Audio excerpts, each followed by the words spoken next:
করে পাচারের চেষ্টা। একদম ঠিক 15 মিনিটে খবর পেয়ে আমি যখন একটা গুরুত্বপূর্ণ কাজ করছিলাম, আমি দৌড়ে চলে আসলাম।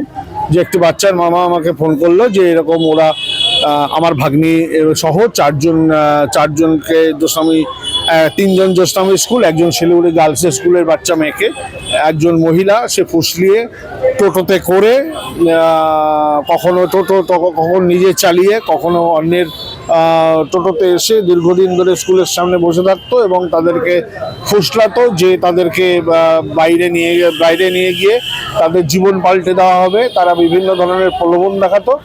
সেই বাচ্চারা গার্জিয়ানদেরও কিছু বলতে পারেনি যে এত বেশি প্রলোভন দেখিয়েছে। বিভিন্ন ধরনের প্রলোভন, তোরা অনেক বড় হবি, তোরা অনেক হাইলাইট হবি, তোরা নানান ধরনের তোরা ভালো কাজ করবি, তোদেরকে রূপালী জগতে দেখানো হবে। তারপরে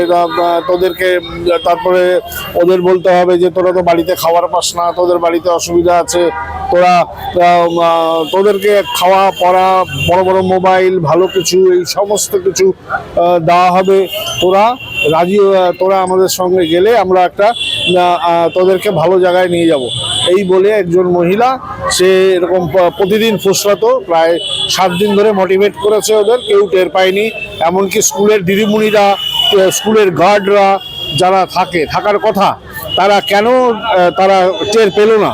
তাহলে কি সার্ভিলেন্স হলো?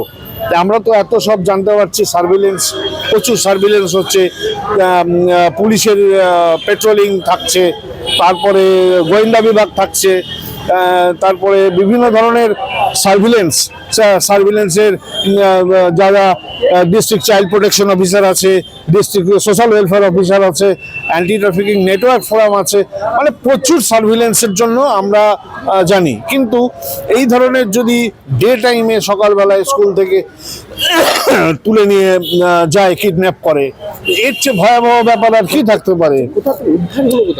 উদ্ধার হয়েছে যখন জংশন স্টেশনে ওদের জন্য টিকিট কাটতে গেছিল। আর মহিলারা একটু মানে ওদের এসওপিটা একটু ওরা যেভাবে ইউজ করছে, মানে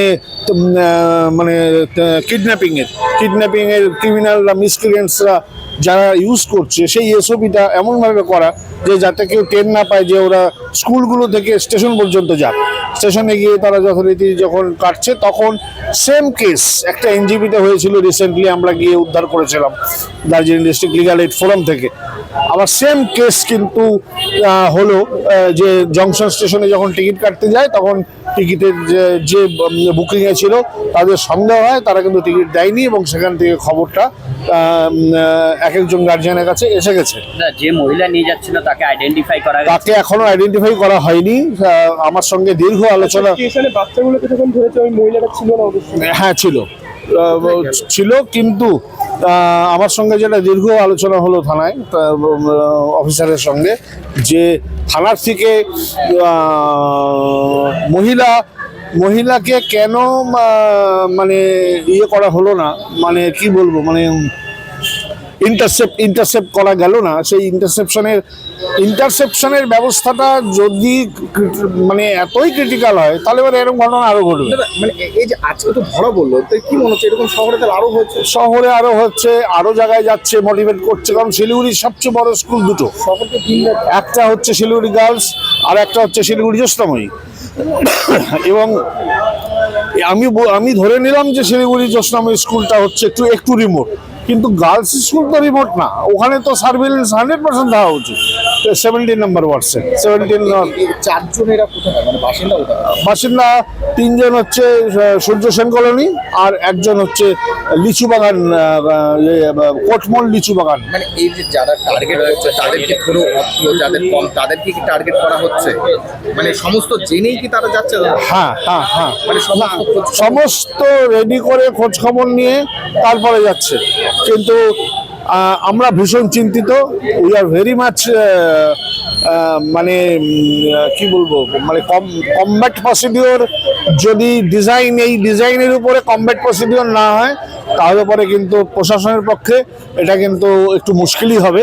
কারণ প্রশাসনের কি একটা ব্যবস্থা নিয়ে একটা তো প্রশ্ন উঠে দাদা, এইরকম শুনুন, এজেন্সি ব্যবস্থা সব আছে, কিন্তু কেন হচ্ছে না আমরাও অবাক হয়ে যাচ্ছি।